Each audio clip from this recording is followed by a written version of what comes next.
Amen. Yan, salamat sa Panginoon muli sa umagang ito. Purihin ang Diyos na buhay. Yan, salamat sa Diyos.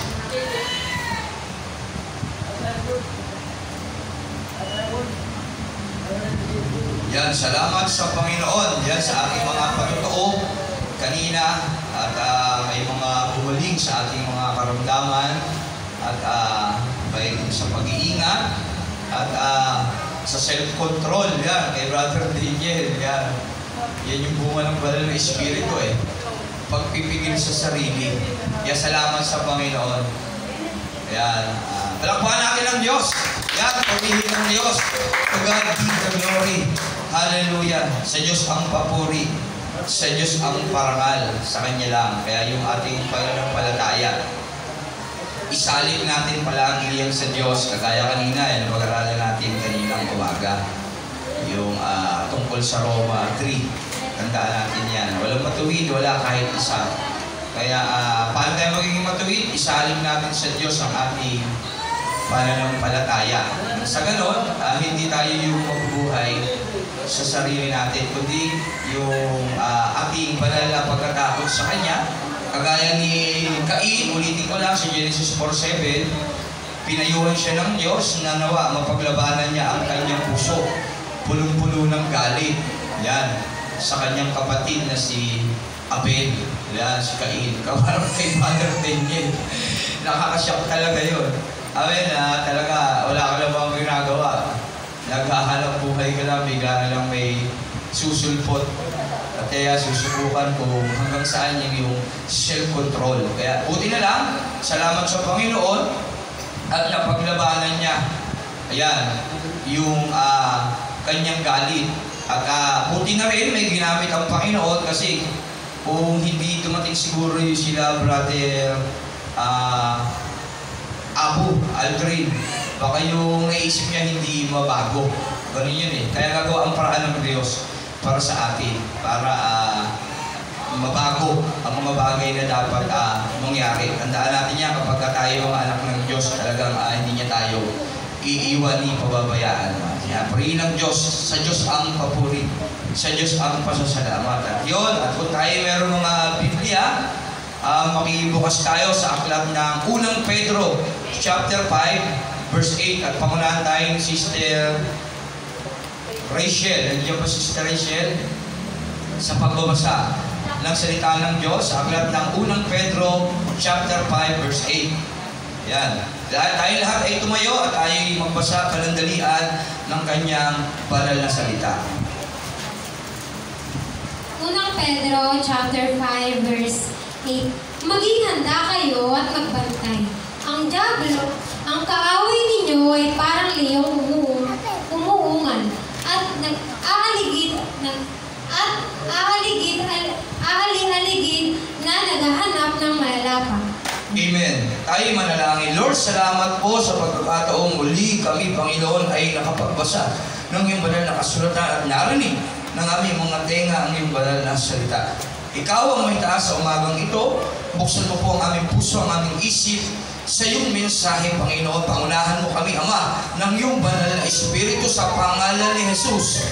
Winawasak namin ang anumang gawa ng kaaway sa lugar na ito. Naway kami makapag-focus sa pakikinig sa iyong mensahe o aming Panginoong Isus. Ingatan mo kami at magtagumpay nawa ang iyong mga salita sa aming mga buhay na ito. Ikaw ang may taas, maparangalan, ikaw lamang at wala nang iba. Muli, maraming salamat. Ito po ang aming samot dalangin sa pangalan ni Jesus. Amen. Amen. Palakpakan natin ang Diyos. Purihin ang salita ng Diyos. Purihin ang Diyos na buhay. Yan. Sabi ron, aklat ng 1 Peter chapter 5 verse 8, yan. Maging handa kayo at magbantay. Ang dyablo, ang kaaway ninyo ay parang liyong umaatungal at aali-aligid na naghahanap ng masisila. Yan, magugulat tayo, bigla na lang may dumarating kasi huwag tayo magtaka. Kasi yung dyablo, ang kaaway, sabi rito, ninyo ay parang leyon. Tinitingnan niya kung saan tayo banda, mahina. Sa ating sa palabas, kung aaralin o mahilig tayong manood patungkol sa mga hayop, kung aaralin natin ang istorya ng leon kung paano siya manilo. Inaabangan niya talaga yung biktima niya at pagka nakatalikod, tsaka siya atake, tsaka niya susungaban. Kung saan parte mahina, mapapabagsak niya, doon siya tumitirada.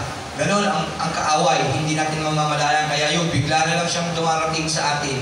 Kaya ang sabi rito ni Pedro, maging handa kayo at magbantay. Kagaya nung pangyayari kay Brother Daniel, akalain mo ba naman, bising-bising ka, masaya ka, ang tanging hanap buhay ang iniisip mo, pakatulong sa pamilya, at sa kabilang banda, para sa pagpapala ng Diyos, pinasasalamatan ko siya dahil may ganitong mga bagay, tapos bigla na lang andyan, yung sisirain niya, yung ating isip, ang ating damdamin, ang ating paglilingkod sa Diyos. Kaya nga sabi ng John 10:10 na parito ang magnanakaw upang manira, pumatay, at mangwasak. Tandaan natin yan.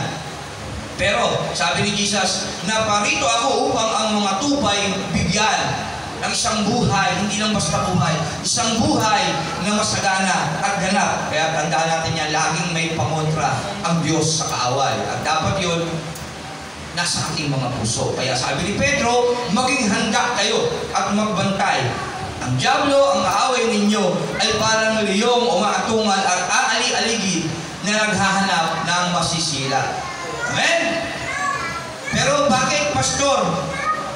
Paano ako makakapaghanda? Ano ang aking gagawin? Yan, ayun yung katanungan na dapat natin sagutin. Sabi kasi, maging handa kayo at magbantay. Ang dyablo, ang kaaway ninyo, ay parang liyong umaatungal at aali-aligid. Pero paano po? What should I do? English yun ah. Ano ang dapat kong gawin? Kasi English to nag-akot topic.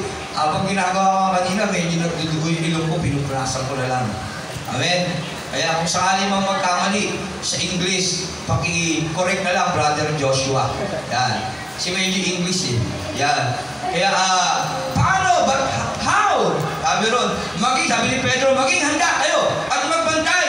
Ang dyablo, ang kaaway ninyo ay parang mayong umaatungal at aali-aligid na naghahanap ng masisila. Sabi ng mga tao, sabi natin, paano ako makapaghahanda? Ano ang aking gagawin? What should I do? Tama ba sa English? Tama? Okay, buti na lang. Yan, buti na lang. Kaya ang title natin, paano? Exercise your faith. Okay? Exercise your faith. Kaya sa mga nangihingang katawan, ang payo ng doktor dyan palagi, mag-exercise ka araw-araw. Tama? Ayun ang unang sinasabi ng doktor, uminom ka ng maraming tubig. Mag-exercise ka araw-araw, di ba? Proper diet, yan. Yan yung mga sinasabi ng doktor pag nagpapa-check up. Tsaka na nang check upin yung mga katawan mo. Then, ibibili niya pa ng ulit, exercise, uminom ng tubig. Kaya, ano dapat natin gawin para maging handa? Exercise your faith, our faith. Yan. Paano natin gagawin, di ba?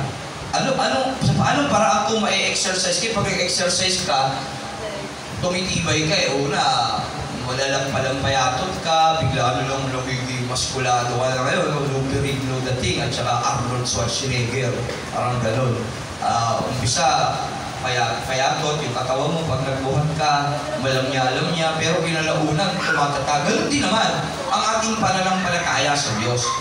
Kaya nga lang sinasabi ng Bible na yung kaaway natin, yung tukso, yung atake ng kaaway ay bigla na tumarating.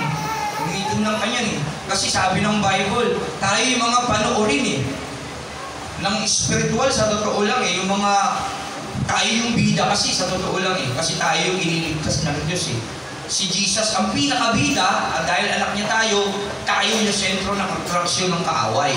Ayaw kasi ng dyablo na magiging masaya tayo pagdating ng panahon. Kaya gagawa ng paraan niya para matamay ka niya sa impyerno kung saan nakatalaga na siya parusahan. Kaya tayo mga Christian, naniniwala tayo sa impyerno, walang hari doon, hindi hari si Satanas doon. Kasi yung impyerno ginawa, para sa kanya lang talaga yun, sa totoo lang eh. Para kay Satanas lang talaga, yun eh. Kaya lang, ang daming kumampon din kasi sa kanya, kaya yung impyerno, naging kay Satanas at sa mga kampo niya. At kaya lang, tayo rin mga tao nakikinig kay Satanas, kaya pagdating ng panahon kay Satanas, sa mga fallen angel, at maging sa atin na rin eh. Kasi kumakampi tayo sa kanya eh. Kasi hindi natin ina-exercise yung faith natin. Kaya ngayon, mga nakakilala na tayo sa Panginoon, dapat lagi natin exercise yung ating faith. Na ating napapakinggan, na ating nababasa, na ating nalalaman patungkol sa mga ginagamit ng Diyos na tagapagturo, tagapagpahayag, tagagabay sa atin. Kaya dapat naiitanim sa ating puso yung mga salita na yun. Yan. Paano natin ito magagawa? Ano ang dapat kong gawin? Number 1, exercise your faith by renewing your mind, our mind. Yan. Tama English? Tama rin ba? Okay din. Okay, buti na lang. Exercise your or our faith by renewing our mind. Alam na natin kung saan natin matatagpo ang version. Sa Roma 12:2 and 3. Yeah. Roma 12:2 and 3. Pakibasa, Sister Rachel. Romans chapter 2 verses 2 and 3. Huwag kayong makiayon sa takbo ng mundong ito. Mag-iba kayo sa pamamagitan ng pagbabago ng inyong pag-iisip upang maunawaan ninyo ang kalooban ng Diyos. Kung ano ang mabuti, kalugod-lugod at ganap na kalooban niya. Amen. Yan, purihin ng Diyos. Una, dapat yan, huwag kayong makiayon sa takbo ng mundong ito. Ngayon, tinanggap na natin si Kristo sa buhay natin. I-exercise na natin ang ating mga pananampalataya na huwag na tayong nakikiayon sa takbo ng mundong ito. Kagaya kay Daniel, kung yung dati niyang mundo, kapag siya inatake ng mga ganung pangduduro, ano rin? Ganun tayo. Hawakan mo nga tenga. Sige, hawakan mo agad. Ganun ang bata. Pitikin mo nga yung ilong. Ano? Tututukan dito. Ganun. Puro hanggang maghapon na. Ganun na. Amen? Yung mga bata, ganun eh. Gumagalante sa madaling salita. Ngayon, baguhin na natin yung ating kaisipan. Mag-iba tayo, sabi ni Pablo. Kung wala. Diba? Wala. Tama yung ginawa niya, nakangiti lang siya. Hindi naman. Na-experience ko rin yan eh. Pag nagtitinda ako, marami kasing mga medyo mapilyo na tao talaga ginagamit ng kaaway para magalit ka. Yung nasa kabilang kalsada ako, sipay. Halimbawa, sipay. Ang bibilis din yung sakyan eh.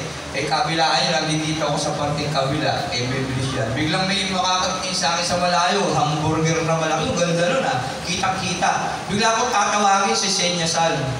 Kuya! Ganun ba yun? Tatawagin. Ngayon, dahil customer, ang bibilis sa sakyan, papakintero ko. Hanggang sa makatawid. Kita niya, hirap ko nun. Munti ka naman din disgrasya para makatawid ka, para bibili siya din na akala ko. Tapos pagdating doon, akala ko pagkain eh. Sabi gano'n. Hindi ka man lang, kung ganda naman niya, okay sana, gano'n, ganda naman. Magkakadali ng gano'n. Yung tipong talagang alam mo na ikaw ay nililoko lang. Pero nakita niya yung mga proseso, kung paano ka tumuwid, kung mga sasakyan mabibilis. Na-experience ko yung ganyan. Buti na lang at nakilala ko na ang Panginoon. At sinasabi sa Roma 12:2, huwag kayong makiayon ng takbong ng mundong ito, mag-iba kayo sa pamamagitan ng pagbabago ng inyong pag-iisip. Amen? Upang maunawaan ninyo ang kalooban ng Diyos kung ano ang mabuti, kalugod-lugod at ganap na kalooban niya. Amen? So hindi ka nakapagpigil, makakaroon ka ng kaaway. Amen? Kaya yun. Kaya exercise our faith by renewing our mind. Yan. So, sa paanong paraan pa natin ito magagawa? Colossians 3:1-4. Pakibasa, Sister Rachel.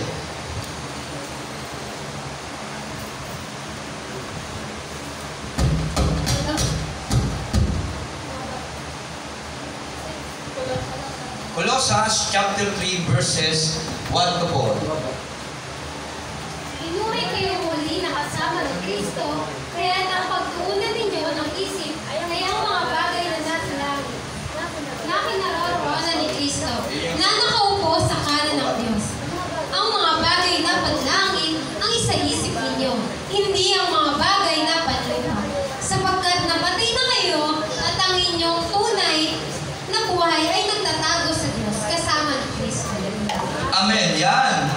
Binuhay na kayong muli na kasama kasama ni Kristo, kaya't ang pagtuunan ninyo ng isip ang mga bagay na nasa langit na kinaroroonan ni Kristo na nakaupo sa kanan ng Diyos. Dapat si Jesus ang sentro ng ating pag-iisip. At ang mga bagay na panlangit ang isaisip ninyo, hindi ang mga bagay na panlupa. Kung yung mundo talagang gaganti sa mga pangungutya, tayo mag-iiba na sa pamamagitan ng pag-iisip sa mga bagay na makabuluhan, higit yung kaisipang makalangit, yung kabutihan ni Kristo na ating tinanggap sa buhay natin. Tandaan natin yan. Sapagkat namatay na kayo at ang inyong tunay na buhay ay natatago sa Diyos kasama ni Kristo. Kasi nagbago ka na eh. Pinatayin mo na yung sarili mo kasama sa krus nung pinako si Jesus sa krus. At ikaw ay nagkaroon ng tipan sa Diyos. Ama, patawarin mo po ako sa aking nagawang kasalanan. Sa oras na ito, Panginoong Jesus, tinatanggap kita sa aking buhay bilang Panginoon, Hari, Diyos ng aking buhay. At dahil doon, no turning back. No turning back ka na. Dapat malinaw at lagi mong naalala yung mga bagay na yan kapag ka umatake ang diablo, ang kaaway na parang ngayong umaatumal sa buhay natin. Amen? Kaya dapat ine-exercise natin yung pananampalataya natin sa pamamagitan ng pagbabago ng ating kaisipan. Yan.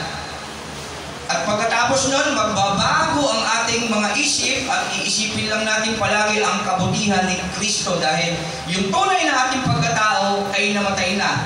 Nasama na, ay pinako ni Jesus sa cross. Yan. At ngayon ay tayo meron ng buhay na nagbabago. Ginawang kalugod-lugod sa Diyos na kapareho ng buhay ng ating Panginoong Jesus. Learn to open our mind, mabasa, not only in ourselves, wag natin laging iniisip yung pride natin, yung sarili natin, na tayo yung nakaka-insulto to. Hindi ako ginaganito sa amin eh, di ba? Hindi pa ako minura ng nanay ko eh. Ganun yung dahilan natin eh, di ba? Kaya ayaw natin magpaubaya na lang. Ayaw natin, gusto natin kapag may nagsumbang sa atin o gagantihan na din natin ang panunumbat, hindi na lang tayo magpaparaya kasi yung pride na sa atin. Ang dahilan natin, ikaw lang yung nakamura sa akin, parang ikaw lang yung gumaganyan sa akin, di mo ba kami kilala? Yung pinanggalingan ng lahi ko, mga ganung bagay na dahilan, di ba? Di mo ba alam kung ano ako? No? Mga ganung dahilan eh. Tama? Yung pride kasi. Kaya dapat wala na tayong pride sa puso natin. Dapat iniisip natin palagi si Kristo na napako sa krus para sa atin. Dapat tayo maging kalarawan niya. But more than spiritual things. Yan, dapat lagi natin naisip yung spiritual things. Yan. Na dapat si Jesus. Basahin natin yung Job 28:23. Job 28:23. Aklat ng Job. Chapter 28. Ngunit tanging ang Diyos lang ang siyang nakakaalam kung saan naroroon ang tunay na karunungan. Amen. Yan. Lagi natin isalig sa Diyos. Yan. At siya kasi nakakaalam yung mga bagay na dapat nating gawin para mapaglabanan natin ito. Yung tunay na karunungan, si Jesus, na ipinadadala niya palagi sa atin. Yan. Na dapat natin laging inilalagay sa puso natin na tinanggap natin sa ating buhay. Amen? Kasi si Jesus namatay sa krus eh. At tayo mga Christian na ngayon na kumilala sa Kanya, sa lahat ng pagkakataon na inaatake tayo ng kaaway, isipin natin yung palagi na si Jesus namatay sa krus at tinanggap ko na siya. Kaya wala na akong dapat pang patunayan sa sarili ko. Ibaba na lang natin yung pride natin at kagaya ni Jesus yan. Kaya lagi ko sinasabi, kapag ka nasa sitwasyon kang ganyan, alamin mo yung sarili mo. Pag si Jesus kaya ang nasa kalagayan ko, ano kaya ang gagawin niya? Sa tingin nyo, kapag ka si Jesus yung kinukutya, ano yung gagawin niya? Sa tingin nyo lang, hindi siya gagante. Amen? Kasi nga yung bago siya ipako sa krus, yung buhat-buhat niya yung krus, wala siyang ibang ginawa. Yung hinagupit nga siya eh. Di ba? Hindi siya bumante. Hindi siya nagreklamo. Hindi siya kumibo. Amen? Sabi nga ni Pilato sa kanya, hindi siya kumikibo. Wala siyang binabanggit, kundi ikaw lang may sabi niyan, sabi niya. Di ba? Wala siyang ibang binanggit. Di siya nagmakaawa. Talagang tinanggap niya lahat. Ganon si Jesus, napakahirap ng ginawa niya para sa atin. At nawa, lagi natin naiisip yun, kahit na tayo mismo ay kinukutsa na, harap-harapan, mahirap talaga kasi tao tayo, sa totoo lang. Pero ganon talaga, mahirap, pero kailangan natin gawin, pero hindi naman kasi tayong gagawa doon. Yung banal na Espiritu na tinanggap natin sa ating mga puso at tutulong sa atin para mapaglabanan yung mga bagay na dapat natin paglabanan. Think about God and try hard to look to Him. Yan, yung sinasabi dito sa Job 28:23. Lagi natin isipin ang Diyos. At pag naiisip natin ng Diyos, laging pinauunawa sa atin ng Diyos na tinanggap na natin sa buhay natin si Kristo. Yan, na tinanggap natin sa buhay natin. Na ngayon, nasa sa atin. Kaya walang dahilan pa para magmataas pa tayo. Tandaan natin, ang nagmamataas ay ibinababa at ang nagpapakumbaba ay itinataas. Tandaan natin yan. Amen? Yan. Sabi nga, hindi ba pwedeng magparaya na lang kayo? Hindi ba pwedeng kayo na lang ang masama? Hindi ba pwedeng kayo na lang ang mahirapan para sa iba? Kasi pagdating lang panahon, magiging masaya na rin naman yung buhay natin. Kaya mas kahabagan na lang natin yung iba kaysa sa atin. Amen? Exercise your faith by renewing your mind. Huwag na natin tayong makiayon sa takbo ng mundong ito. 2 Corinthians 5:17, tinanggap niya natin si Kristo, kaya dapat nag-iiba na tayo sa ating mga kaisipan at nanilikhang kalarawan na dapat tayo ni Jesus na. Yan, sa buhay natin. Kaya, pakumbaba. Ayan yung dapat natin gawin. Exercise natin sa buhay natin yan. Magpakumbaba na lang. Maging humble, magpakumbaba, para yung pananampalataya natin talagang nagiging matatag. Kasi yan yung titirahin ng kaaway sa atin. Gusto kasi ng kaaway, yung pagdating ng araw, mabibigo tayo. Papuntang buhay na walang hanggan. Magkaroon siyang kasama sa impyerno. Kaya gagawin niya lahat ng paraan para masilo tayo. Kasi para siyang leon na umatungal at anytime talagang nakahanda siyang lumapa sa atin. Ngayon, kontrahin natin ng ating kaisipan na dapat hindi natin laman ang iniisip na lang natin, kundi yung mga bagay na panalangin.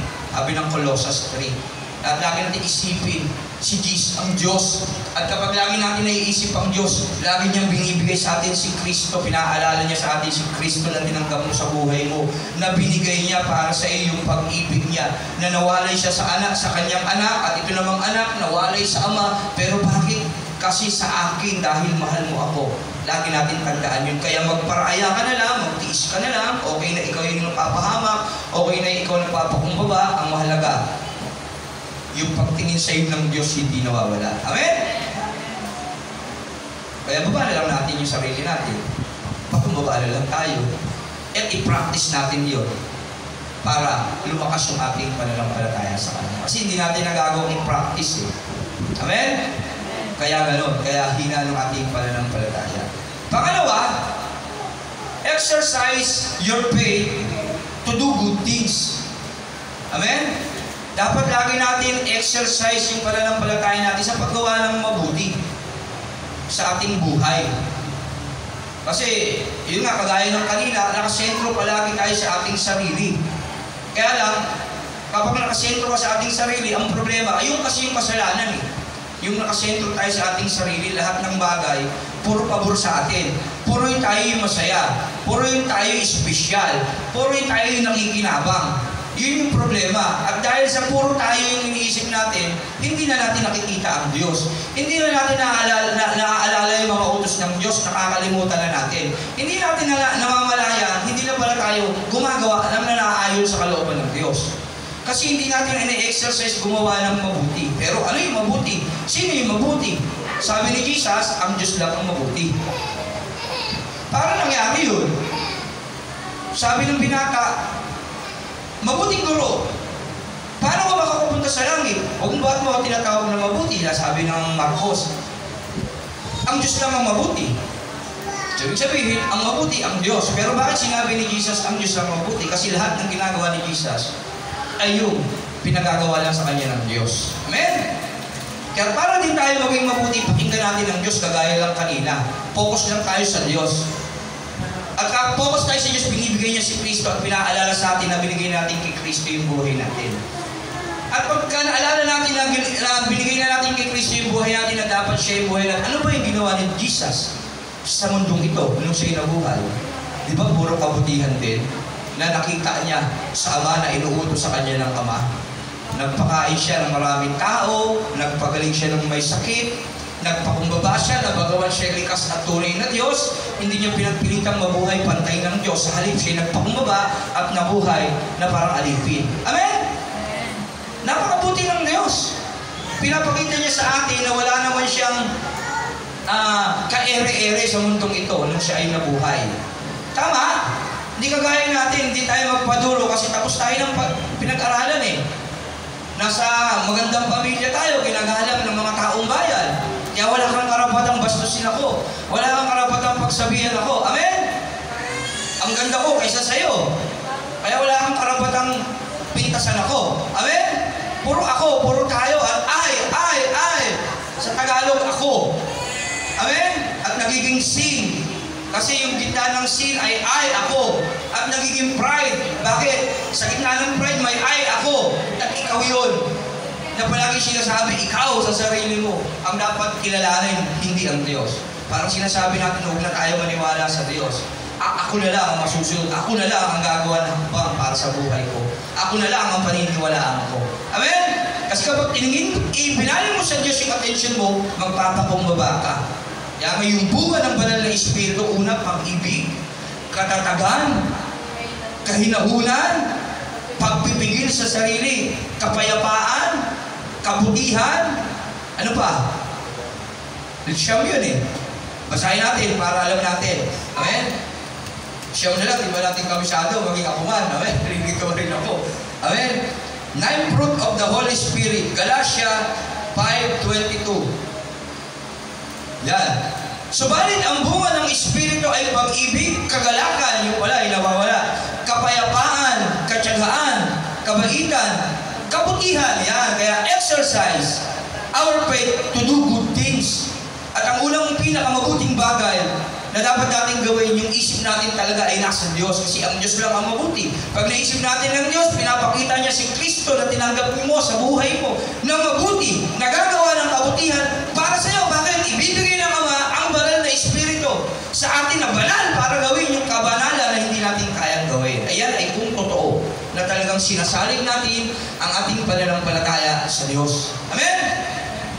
Kaya hindi pwede puro salita lang tayo. Dapat with action. Put it into practice yung ating mga ginagawa pananampalataya sa Diyos. At dapat ini-exercise natin yan sa pamamagitan ng paggawa ng mabuti. Yung paggawa ng mga bagay na naririnig natin ngayon, nung nakaraan, nung binabasa natin sa Bible, na likhang kalarawan natin na si Kristo. Tayo, si Kristo, dapat ay lumalarawan sa ating mga buhay. Amen? Yan. Exercise natin yung paggawa ng mabuti. Gawin talaga natin. Hindi yung sa salita lang natin. Amen. Tapos paglabas ng church, wala tayong aksyon. Tama? Gawin natin yung talagang mabuti. Para makasanayan natin gawin yun. Nang sa ganon, yung ating spiritual, yung ating pananampalataya ay talagang tumatatag. Ito kasi yung patotoo natin. Ayun si Pablo eh. Yung patotoo niya, yung mga bagay na ginawa niya. Kaya kung babasahin mo lahat ng kanyang sinulat, yung buhay niya yun eh. Naranasan ko lang maging kahos. Naranasan ko lang parang patay na inaanod sa ilog. Naranasan ko lang malagana. Naranasan ko lang magutom. Oh, napakataas ng antas ng kaalaman ni Pablo. Maganda yung kanyang trabaho. Mataas ang kanyang katungkulan. Isa siyang Pariseo. At alam naman natin yung mga Pariseo nung panahon, sila yung mga talagang namumuna, tagapanguna, ginagalang ng panahon. Pero sa isang iglap, tinalikuran ni Pablo yung buhay niya para kay Kristo na nakilala niya. Sino ka, Panginoon? Ako, si Jesus, na iyong inuusig. Biruin mo, ang isang Pablo, nung nagpakilala si Kristo sa daanan, sa isang iglap na bago lahat sa buhay niya. Amen? At dahil doon, yung patotoo niya sa buhay niya, siya'y binulag at muling nakakita. Nakilala niya, pakilala si Kristo na makapangyarihan. At yun, sinasalaysay niya na si Kristo sa iba at yung buhay niya yung patotoo. Lahat ng naranasan niya ay ikinikwento niya sa lahat ng kanyang mga sinulat. Na yung mga kahirapan, kung paano siya naging makapangyarihan, kung paano niya ibinaba yung kanyang loob. Nung panahon niya na dapat din gawin natin sa buhay natin ngayon. Amen? Kasi focus tayo masyado sa ating buhay. Hindi natin exercise gumawa ng mabuti. Practice natin yan. Gawin talaga natin, huwag lang tayo puro salita. Yan. Learn to serve other. Yan, sabi dito. Una, be holy.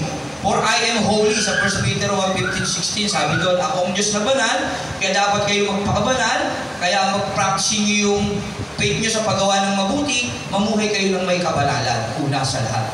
Mamuhay kayo ng may kabanalan, sapagkat yung Diyos na dumalang sa atin ay banal, dapat din tayo magpakabanal. Ikalawa, practice natin yung kapwa natin, mahalin natin. Paglingkuran natin yung kapwa natin, kagaya ni Jesus. John 13:10-20, pakibasa. John chapter 10,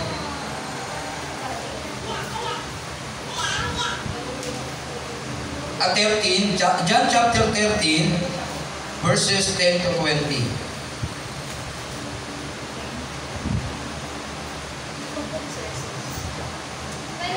Oh. 10:10-20.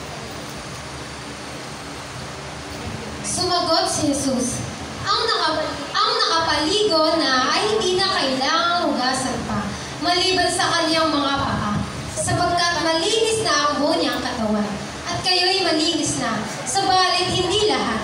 Dahil kilala ni Jesus kung sino ang magkakagulo sa kanya, sinabi niyang malinis na sila, sabalit hindi lahat.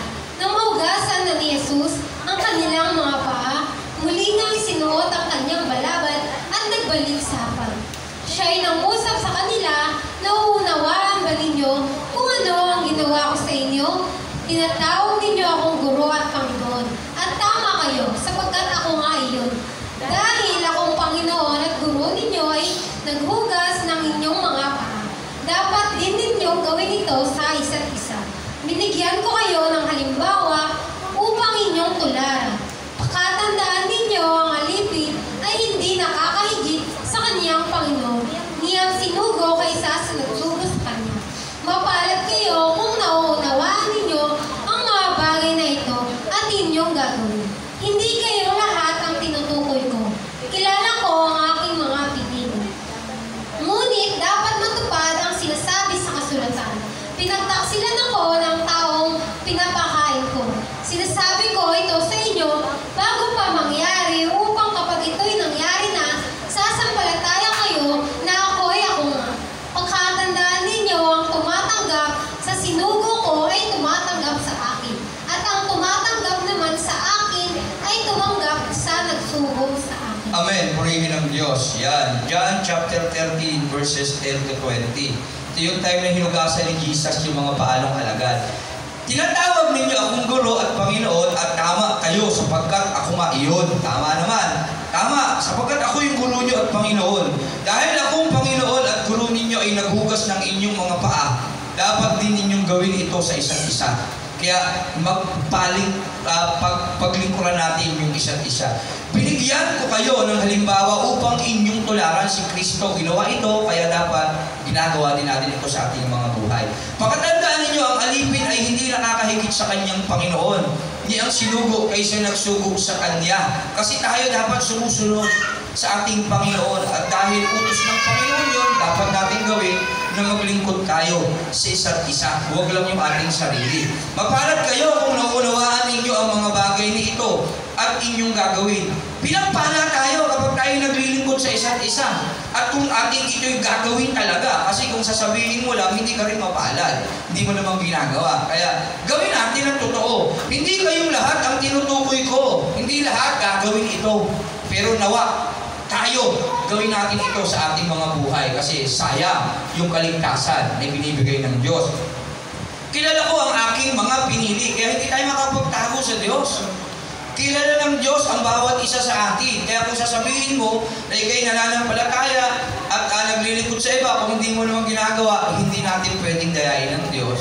Kilala niya tayo, kaya kakagaya sabi ko kanina ng umaga, wala tayong ibang magagawa sa Diyos. Kung gusto lang ng Diyos na tayo wasakin niya, wawasakin niya tayo. Karapatan niya yun kasi siya yung maglalang. At kung gusto niya na tayo ililigtas, ililigtas niya tayo. Kaya ano dapat natin gawin? Kailangan natin magpapansin sa Diyos at gawin ang kalooban niya para kahabagan niya tayo. Kagaya ng Paraon, ginawa lang siya para sa ganung tungkulin. Amen?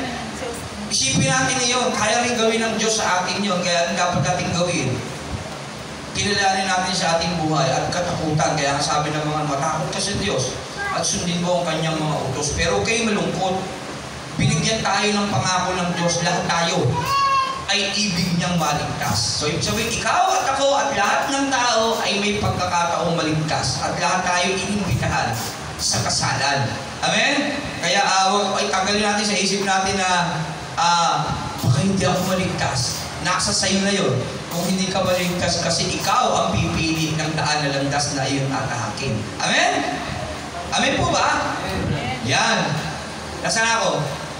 Sinasabi ko ito sa inyo bago pa mangyari hindi kayong lahat ang tinutukoy ko, 13:18, ngunit dapat matupad ang sinasabi sa kasulatan, pinagtaksilan ako ng taong pinapakain ko. O yun, kasi alam niya naman si Judas, na kasama nila, may katungkulan pa yun. Pero isipin niyo si Judas may katungkulan yun sa sa disciples, sa kanilang iglesia, si Judas.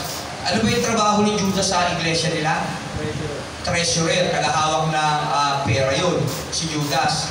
Kaya hindi porket may katungkulan, elders ako'y pastor, ako'y sasamantalahin mo na yung katungkulan ko, at ako'y leader. Hindi ganoon.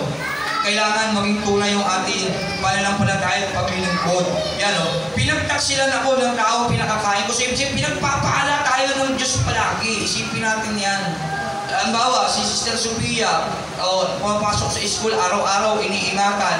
May mga pangyayaring mga bagay na hindi maganda, hindi hinihintulot ng Diyos na may mangyari sa kanyang hindi maganda. Kasi minsan may nangyari siya, di ba? Sumakay siya ng tricycle at gusto ng driver, ihinto siya sa bahay nila. At huwag mo na siya iuwi. Kaya sabihin mong biro yun. Di ba? Kung hindi ka iningatan ng Diyos, tutuhanin ng driver yun. Amen? Kaya isipin natin yun sa lahat ng bagay, kumikilos ang Diyos para sa atin, ikabubuti. Isipin natin yung mga bagay na yun. Yan, yung mga kabutihan niya, at huwag na natin siyang pagtaksilan. Kaya lang, halimbawa, ginawa sa kanya ng Diyos yun, naisip niya, salamat sa Panginoon. Dumating yung Sunday, hindi pala siya nagpasalamat sa Diyos. Di ba? Pinagtaksilan ako ng taong pinakakain ko. Amen? Yun po yun, amen? Hindi yung literal, kasama din ninyo kasi lahat ng meron tayo ay sa Diyos eh. Tama? Yung trabaho mo sa Diyos yan eh. Yung lakas mo sa Diyos yan. Yung kapugihan mo, kagandahan mo sa Diyos yan eh. Amen?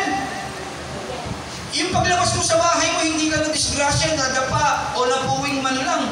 Ingatan ka ng Diyos noon. Dapat na-appreciate natin yung mga bagay na yun upang hindi tayo maging taksil na tawagin. Pinagtaksilan ako ng mga tao. Kasi sinalungat pa siya sino ba itong tao to? Judas. Ibinenta pa siya sa pila. Tama po ba? Biruin mo yun. Bagamat kasama niya, naghihimala, nakikita niya na talagang ito yung pinadala ng Diyos, ito yung propesya, ang Kristo at tagapagligtas. Alam niya eh. Pero kahit gano'n, nagkasala pa rin siya eh. Diba? Tama po ba? Maging yung mga bantay nung sa libingan ni Kristo, may nagpakita na anghel eh.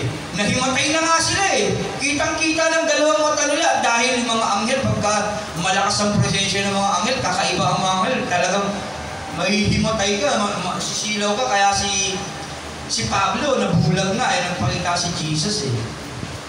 Yung mga bantay nung sa libingan, nung namatay si Kristo, nahimatay din eh. At nung natauhan sila, takbo sila sa mga magsusabi sana sila na nakakita sila ng anghel, hinaharang sila ng mga Pariseo eh. Ano yung nakita nyo? May mga anghel po dumating at Si Kristo ay nabuhay kasi pangako ni Jesus, muli siyang mabubuhay. Si Kristo nga ay totoo po, nabuhay, totoo ang propesya, talagang tunay na makapangyarihan Panginoon po, si Kristo. Ano ba na kayo maingay? Huwag nyo na ipagkwento yan, ito na pilak, oh. Pero yun, nakitang-kita na nila yun, naghimala na si Kristo eh. Pero dahil sa labi, nagulat pa rin sila eh, no? Nakalimutan pa rin nila yung yung kapangyarihan ng Diyos eh. Nawa tayo hindi ganun. Dapat minumulat natin yung isip natin, ini-exercise natin yung pananampalataya natin, makita yung glorious ng Diyos sa buhay natin sa maliit at malaking bagay. Huwag lang puro malaki. Amen? Yung tayo buhay, pasalamatan natin ng Diyos, dapat araw-araw natin naiisip yun. Yung tayo'y maganda, yung relasyon natin sa ating pamilya. Lagi natin naiisip yan, salamat Panginoon kasi kahit di na natin ikumpara, ito yung pamilya ko, kahit hindi kami mayaman, masaya kami. Alam ko naman sa dinami-daming tao sa mundo, hindi rin lahat magaganda yung pamilya. Tama? Kahit na mahirap ang buhay, Lord, salamat kasi magkakasama kami. Kasi sa totoo lang, sa dami tao sa mundo, kung may mga mayayaman talaga, pero yung karamihan, hindi sila magkakasama at ay hinahanap nila yung magkakasama sila. Pero kami, kahit mahirap, kasama ko papa ko, tatay ko, mama ko, kapatid ko, anak ko. Mga ganun bagay, dapat naiintindihan natin at lahat yung binibigay ng Diyos sa atin. Amen? Ay, ma-appreciate natin. Imulat natin yung ating kaisipan sa mga bagay na ginawa ng Diyos sa buhay natin. At pag nalagi natin iisip yan, isipin natin yung bagay na makapagpaligaya sa Diyos. Ano yun? Yung paglingkuran natin yung iba. Amen? Gumawa tayo ng mabuti sa pamamagitan ng paglilingkod sa iba. Kagaya ng ginawa ni Jesus. Hinugasan niya yung mga paa ng kanyang mga disipulo. Yan. Hindi kayong lahat ang tinutukoy ko, kilala ko ang aking mga pinili, ngunit dapat matupad ang sinasabi sa kasulatan, pinagtaksilan ako ng taong pinapakain mo, nawa hindi tayo yun. Sinasabi ko ito sa inyo bago pa mangyari upang kapag ito'y nangyari na, sasampalataya kayo na ako nga. Pakatandaan ninyo, ang tumatanggap sa sinugo ko ay tumatanggap sa akin. Tandaan natin, kapag pinaglingkuran mo yung kapatiran mo, yung kapwa mo, si Jesus ang pinaglilingkuran mo. Amen? Pakatandaan ninyo, ang tumatanggap sa sinugo ko ay tumatanggap sa akin. At ang tumatanggap naman sa akin ay tumatanggap sa nagsugo sa akin. Amen? Kapag tinatanggap natin ang ating mga kapatiran, lalo na mga lingkod yan ng Diyos, yung mga kapastoral, mga leaders, mga members of church na kumilala kay Jesus, tinatanggap natin si Jesus. At kapag tinatanggap natin si Jesus ay yung mga tao na yun, tinatanggap natin yung nagsugo sa Kanya, yung Ama. Kaya ganun. Kaya napakahalaga yan. Sanayin natin ang ating mga buhay, ang ating pananampalataya na gumawa ng mabuti. Ano ang mabuti? Yung kalooban ng Ama.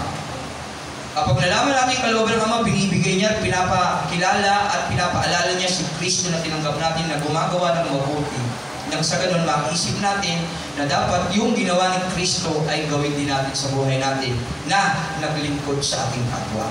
Amen? Kaya paglingkuran din natin yung ating kapwa. Exercise natin yung faith natin, gumawa ng mabuti sa ating sanayin na natin, gawin na natin, huwag puro salita. Kasi kung hindi natin gagawin, hindi natin makakasanayan yung isang bagay. Kaya nga exercise yung ating topic, exercise your faith. Gawin talaga natin yung ating mga bagay na naiisip na mabuti. Put it into practice. Tutuhanin natin, huwag puro salita lang. Amen? Pag sinabi natin magbabago na tayo, magbago na tayo. Yan. Pag sinabi natin gagawin natin ito, gawin natin ito. Yan. At bilang mga katawan ni Kristo, meron tayong tungkulan na dapat gawin. Roma 12:4-21. Babasahin natin na mabilis.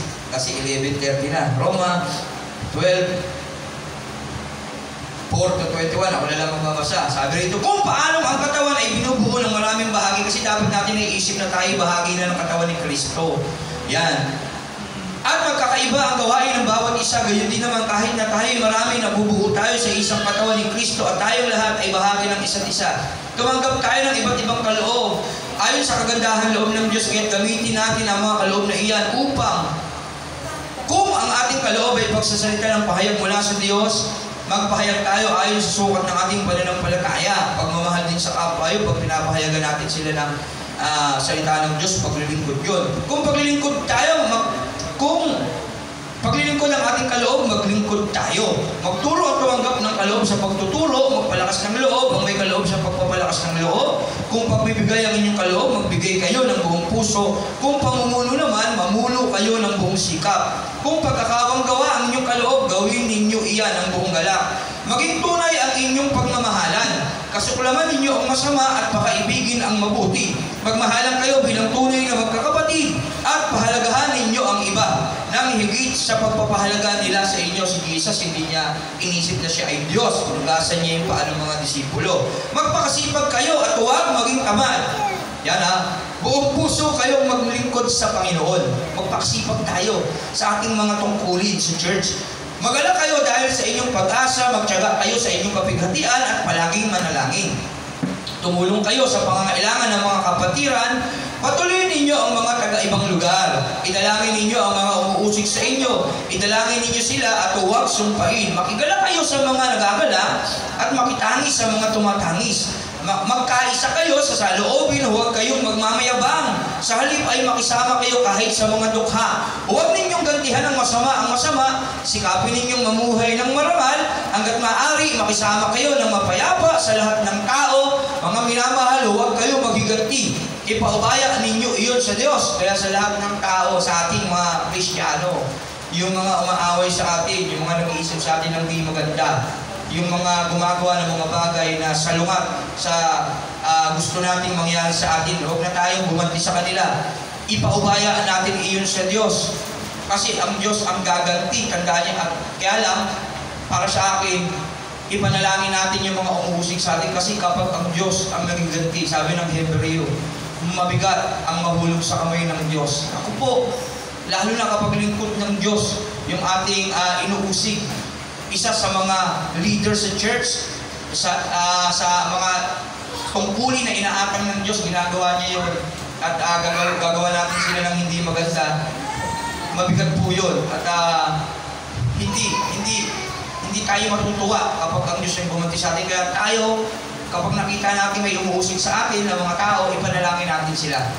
Lord, huwag mo hayaang maparusahan sila. Pagpos, tulungan mo lang sila, Ama, sa pangalan ni Jesus na makakilala rin sa iyo para malaman nila kung paano ka siya maglingkod sa iyo. Ganon, kasi mahirap pag ang Diyos ang gumanti sa kanila.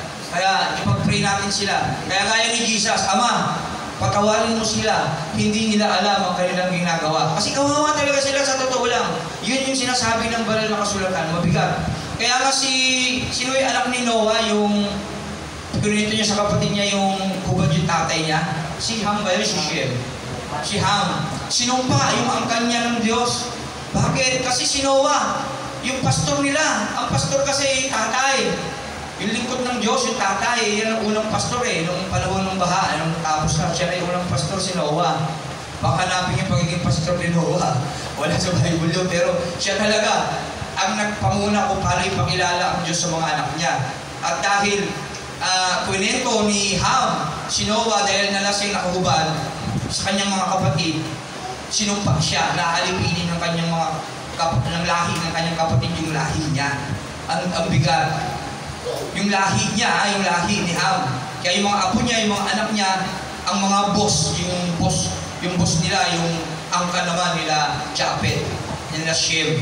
Amen? Kayo, gusto ba natin yung magiging apo natin, ay aalipinin ng mga tao, kinutsahan natin, yung mga anak din nila, pagdating ng panahon. Di ba? Wag!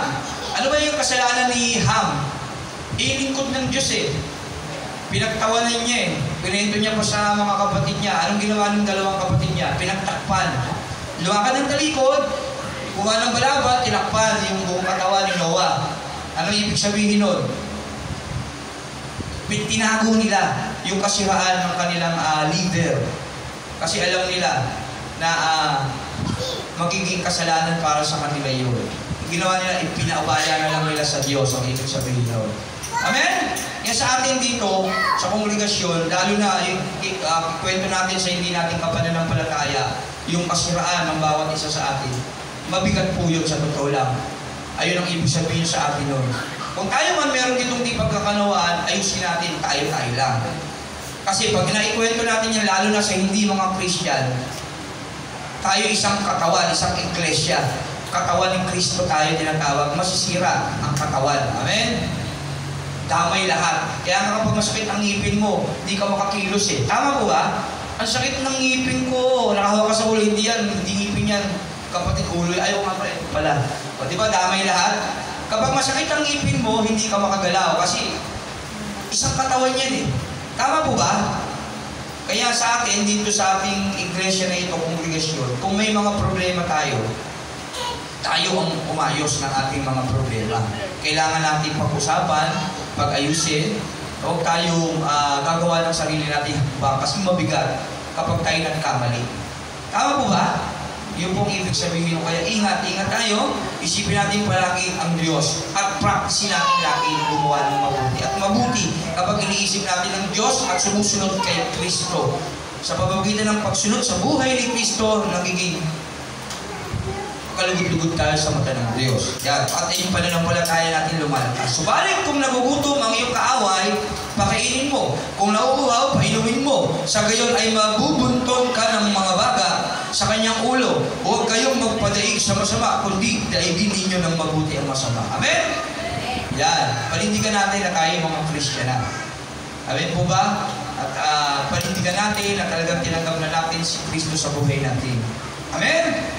Kaya practice our faith to do good things. Una, exercise your faith by renewing our mind, your mind.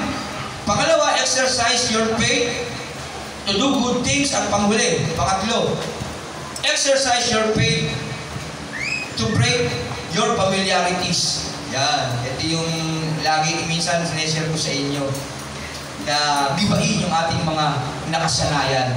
Kasi di ba likas sa atin na tayo talaga laging nasusunod sa sarili natin. Practice natin yun sa ating buhay. How? Matthew 16:24 to 28. Basahin natin lang mabilis ako lang. Matthew 16:24 to 28. Sinabi ni Jesus sa kanya, mga alagad, ang sino mang nagnanais sumunod sa akin, ay kinailangang itakwil niya ang kanyang sarili, pasanin ang kanyang cross at sumunod sa akin. Ang naghahangad na maligtas ng kanyang buhay ay mawawalan nito. Ang naghahangad na maligtas ang kanyang buhay ay mawawalan nito. Ngunit ang mawalan ng kanyang buhay alang-alang sa akin ay magkakamit nito. Sapagkat ano ba ang mapapala ng isang tao makamtan man niya ang buong daigdig, ngunit mapapahamak naman ang kanyang sarili? Ano ba ang maibabayad ng isang tao para mabawi niya ang kanyang buhay? Sapagkat darating ang anak ng tao na kasama ang kanyang mga anghel at taglay ang dakilang kapangyarihan ng kanyang ama. Sa panahong iyon, gagantimpalaan niya ang bawat tao ayon sa ginawa nito. Tandaan ninyo, may ilan sa inyong naririto na hindi mamamatay hanggat hindi nila nakikita ang anak ng tao na dumarating bilang hari. Dinamay na natin yung 28. Amen? Totoo yun. Meron talagang makakasaksi pagdating ni Jesus. Pero tayo siguro, maaari hindi. Kasi wala yung nakakaalam. Pero ganun pa man, sabi rito, i-break natin yung ating mga nakasanayan. Paano? How? Tingnan natin palagi si Jesus. Or pansinin nyo, paulit-ulit lang, di ba? Yung 1 and 2, yun din eh. Tama? Tingnan lang natin si Jesus palagi na sentro ng buhay natin. Amen? Yan o. Sinabi ni Jesus sa kanya, ang sino mang nagnanais sumunod sa akin, kinakailangan takwil ang kanyang sarili. Ang hirap, no? Kakalimutan mo yung sarili mo. Lalo na, ano ba ako? Kunlaw, hindi ako eh. Tapos, paglilingkuran mo yung hindi naman marunong sa klase nyo, no? Hirap, di ba? Tapos, ang ganda ng trabaho mo, doktor ako eh. Tapos, yung makikinig ka sa vendor eh, ang hirap, di ba? Parang hirap, abogado ako eh. Hindi ng pastor dyan. Ano ba trabaho dyan? Eh, ito yung nakita ko doon sa Diparo. Di ba? Yung nag-aalok ng figurine dyan sa sa may mga tititang gulay doon. Ang hirap, di ba? Mahirap talaga. Kaya sabi ng Bible, ang hirap pumasok ng mayaman sa langit eh. Sa totoo lang. Kasi yung mayayaman, karamihan mataas yung pride. Nakita natin yan sa handog eh. Sabi nung isa, Lord, salamat, hindi ako kagaya niya. Nagbibigay ako ng ikapo. Tama? Na tumutulong ako sa may hirap. Ano pa? Samantalang yun, hindi makatingin sa'yo. Sabi nung isang naghahandog ginatakuhan niya yung kanyang dibdib. Ama, patawarin mo ako, hindi ako dapat maghandog sa iyo. Ako'y makasalanan. Diba? Itatakuhan niya yung dibdib mo Patawad, Panginoon. Hindi ako kalugod-lugod. Lahat ng bagay masama, lahat ng aking ginagawa, inaamin niya sa Diyos yung pagkakasala niya. Pero isa, mabuti na lang, hindi ako kagaya nun. Ganun yung kaisipan natin minsan Kapag maganda yung buhay natin Diba? Nagiging mataas yung lipad natin Pero hindi yun ang gusto ng Diyos na mangyari. Ang gusto ng Diyos na kahit anong kalagayan sa buhay mo, marunong kang dumagong sa sarili mo.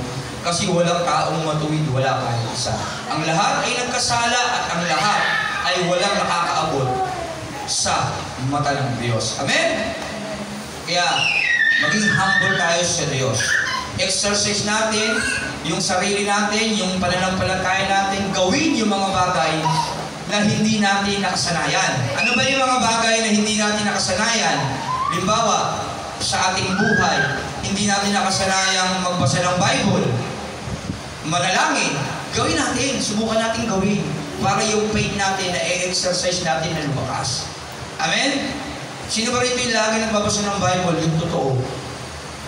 Laging nananalangin, ipinanalangin yung lahat. Yung bawat kayo, sinanay Sally, purihin ng Diyos. Laging nananalangin sa lahat. Break natin yung familiarities natin, yung nakasanayan para tumibay yung ating pananampalataya.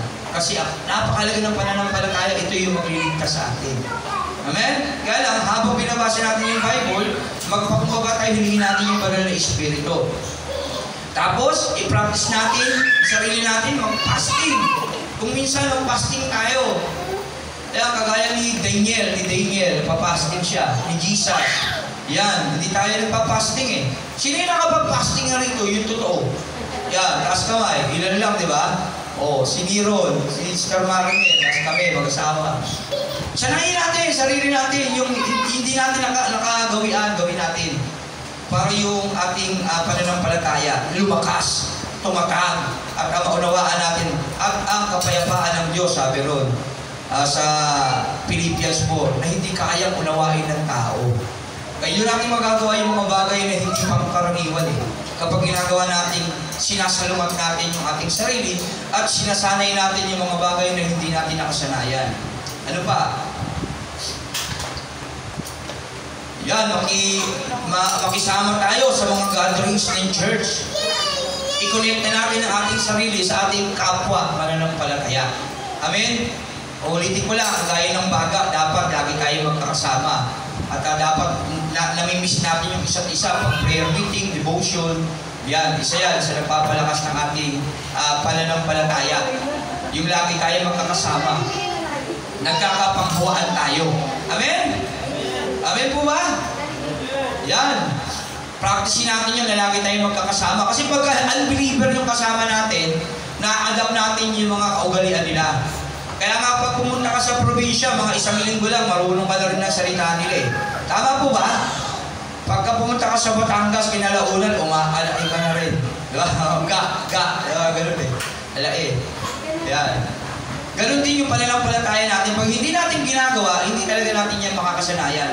Kaya sikapin natin baguhin yung ating mga nakasanayan. I-practice natin yung kontrahin yung ating mga sarili. Huwag natin ibigin ang ating sarili ng higit sa nararapat. Lagi natin tingnan si Jesus. Yan. Sa ating buhay. Kaya hirap maging Christian Sa totoo lang. Kailangan mong mahalin yung kaaway ko. Ano ba? Maglilingkod ka sa hindi naglilingkod sa iyo.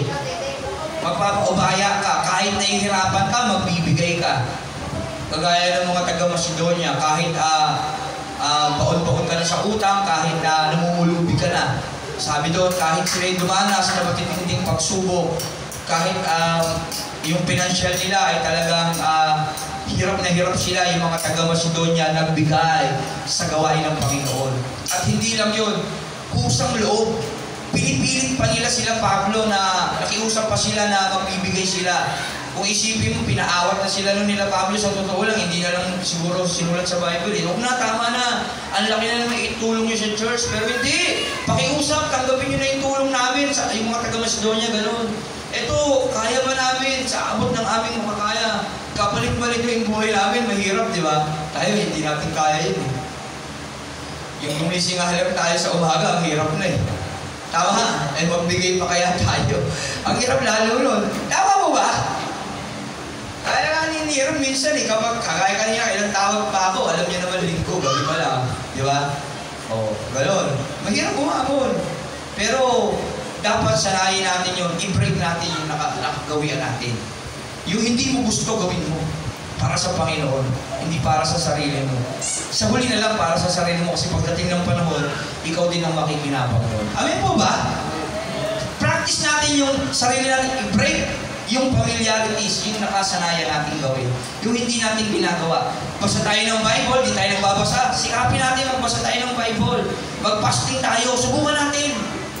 Ano pa? Subukan natin maging magalang. Subukan natin maging masunurin. Subukan natin maging active sa gawain sa church. Subukan natin sundin yung sinabi ng Diyos na salita niya na napakinggan natin. Subukan natin mag-evangelize. Subukan natin sabihin sa ating kaibigan na mahal ka ni Kristo. Dami natin pwedeng gawin na hindi natin ginagagawa. Amen? Subukan natin bumiti kapag nasasalubong natin ang kahit sinong tao na hindi natin kilala. Amen? Kagaya ni Brother Daniel. Ginantihan niya na lang na mabuti ang masama. Bumiti na lang siya. Pero sa pangalawa, pag bumalik ka pa, hindi na kitang ngingitian. Di ba? Buti na lang, alam ng Diyos yun eh. Di ba? Alam ng Diyos yun eh. Kaya gumamit ng tao. Ginamit si Brother Aldrin. Pinadaan niya, Brother Aldrin, sabi ng wala na Espiritu, dito ka dumaan sa main road. Dito sa crossing, papuntang church sa pwesto ni Daniel. Daniel, balik ka rito. Yabi ka sa akin. Nakita si Jacob, si Abu. Ay, Drin, gusto kayo dyan. Di Christian. Christian pala ako. Oo nga, dito lang ako ulit. Di ba? Naalala niya na siya'y Christian. Ganun ang Diyos. Nakita ko nga sa Reels, may nagpo sa Reels, yung isang taong oho na uhaw. Nakakita siya na pintuan na may gripo sa labas. Sa disyerto siya eh. Ngayon pupuntahan niya yun. Na ano siya ng kamay ng Diyos. Pinupunta siya doon sa disyerto, sa ilang, sa disyerto. Dito ka dumaan. Nakita niya kasi yung gripo, pilit siya doon pumupunta, inaano siya. Kinukuha pa rin siya, nilalagay siya doon. Kasi dahil ang Diyos ay nasa taas, alam ng Diyos yung nandun sa kabila. Nandun yung maraming tubig, may batis. Hindi niya alam kasi tinitignan niya lang yung nakikita ng kanyang mata at nakikita niya may gripo doon. At nandun yung ligaya kasi meron siyang nakitang chicks eh. Yan, sa tabi ng pintuan niya, may chicks, tapos may gripo. Uy, ayos yun. Ang ganda doon. Masaya doon. At nauuhaw na ako, kailangan ko uminom. Yan. May ibsan ang aking laman. Sabi niya gano'n. Eh, yung Diyos, ginaawa siya dito ka. Dinadala siya sa mainit na lugar, sa disyerto. Pero doon pala sa dulo nun, puro batis. Doon pala yung kagiginhawa niya. Yun yung mga bagay na yung dapat i-open yung ating kaisipan.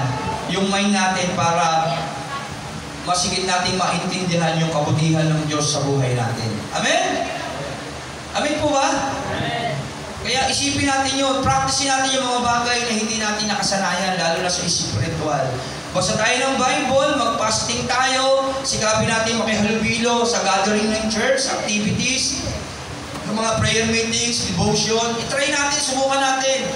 Sa umpisa lang yan, naiilang tayo, pero pinalaunan, masasanay ka na rin. Kaya lang, nakalulungkot. Hindi tayo nasasanay. Ibig sabihin, kumukunti. Amen? At hindi natin pinapractice. Pero salamat sa Panginoon, kahit paano naiituro at nawa, kung talagang gusto natin lumakas ang ating pananampalataya, exercise natin yung pananampalataya natin. Nagawin yung mga bagay na gustong pagawa sa atin ng Diyos. Pare-pareho lang naman eh. Isa lang ang pinaka-conclusion nito sa totoo lang eh. Ang mabuhay tayo sa buhay ni Kristo. Amen? Wala na tayong oras, marami pa sana tayong babasahin. Basahin na lang natin sa ating tahanan yung 1 Peter 5, 1-14. Yan. Yun yung pinaka-rule. Amen? Tandaan natin, ang Diyos na lumalang sa atin ay banal, dapat din tayo magpakabanal. Paano? Kailangan natin si Kristo na tinanggap natin sa buhay natin na ipamuhay natin. Amen? Tandaan natin, hindi natutulog ang Diyos at lahat ng bagay alam niya sa buhay natin. Kaya hindi tayo dapat magsinungaling sa Kanya. Hindi tayo dapat magpanggap. Nakikita niya at nababasa niya yung laman ng puso natin. Anong dapat natin gawin? Magpapansin tayo sa Kanya. Upang kaluguran niya tayo at kahabagan niya tayo pagdating ng panahon, maranasan natin yung buhay na walang hanggan na pinagkaloob niya sa ating lahat. Kaya lang, tayo ang pipili nun. Tayo. Gaya kay Cain, sabi ng Diyos, ang puso mo, kailangan mapaglabanan mo ang galit na nandiyan, yung nararamdaman niya. Dapat ibinibigay mo lang yan sa akin na Diyos mo. Yun ang sabi ng Diyos kay Cain. Kaya lang, ang ginawa ni Cain, hindi niya pinakinggan yung paalala ng Diyos. Sinunod niya yung sarili niya, pinatay niya si Abel na kapatid niya. Nasunod yung sarili niya. Nagpadala siya sa galit niya. Kaya sa buhay natin, huwag tayo magpadala sa laman natin. Kundi, sanayin natin ating mga sariling salukatin yung laman natin. Kaya walang ibang sasabihin ang Bible sa atin, kalimutan mo yung sarili, lumakad ka sa Espiritu kasi ito ang nakabubuti para sa atin. Ang mabuhay sa buhay ni Kristo hanggang tayo ay narito. Amen? Palakpakan natin ang Panginoon. God be the glory. Salamat sa Diyos. Pagpalain naman tayo ng ating Panginoon, tayo'y manalangin. Lord, salamat Panginoon sa oras na ito muli sa iyong mga banal na salita na amin napakinggan. Nawa ay hindi namin itong makalimutan, bagkus masubukan namin magawa, Panginoon, ang pagpapalakas ng aming pananampalataya sa pamamagitan ng pagsasanay nito, Panginoon, na mabuksan ang aming kaisipan, mabago, Panginoon, at maisip namin ang espiritual lamang na ikaw palagi, o aming Panginoong Jesus, na dapat namin sinusunod. Pangalawa, Panginoon, makasanayan namin gumawa ng mabuti, yung pananampalataya namin, exercise namin, gumawang mabuti, Panginoon, sa lahat ng pagkakataon. Una, sa iyo at pangalawa sa aming kapwa, Panginoon. At pangatlo, Panginoon, ma-exercise namin ang aming pananampalataya, Panginoon, salungatin ang mga bagay na gusto namin sapagkat iyon ang kalugod-lugod sa iyo, Panginoon, dahil sa aming buhay, ikaw ang dapat masusunod. At maliban doon, wala nang iba, Panginoon. Kaya magawa namin ang mga bagay na hindi namin kayang gawin at mga bagay na hindi namin ginagawa, lalo na sa aming Panginoon. Salamat, Panginoon, sa iyong mga salita na nagpapaalala sa amin, nagpapalakas. Purihin ka. Ito po ang aming samot dalangin sa pangalan ni Jesus. Amen. Amen. Palakpakan natin ang Diyos. Yan. To God be the glory. Yan. Purihin ang dakilang Diyos na ating sinasabi.